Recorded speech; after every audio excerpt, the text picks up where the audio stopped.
Yeah, a lot more That's bigger nice, rock. man. Yeah, what a difference. Look at all that you're getting out too. That's that pile of flakes down there. All the chunks. So all this was still left in even after I cleaned it. Even after you pushed it.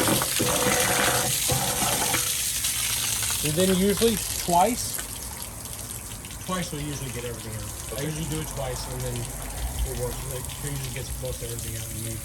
Because instead of just the water pressure, The water pressure alone will not get everything out. will not get it all out. Like I mean, you'll do better than the average Joe Blow that just pulls the anal rod and then lets it drain out and then sticks a new anal rod in there. Yeah, That's what most people like. That's what most people do. Sometimes too, when they're this thick and they're this dirty, that's the time to call the customer up and say, hey, I need some additional time to pull out the heating element out of the front and brush the heating element off because there should be a lot of scales on it.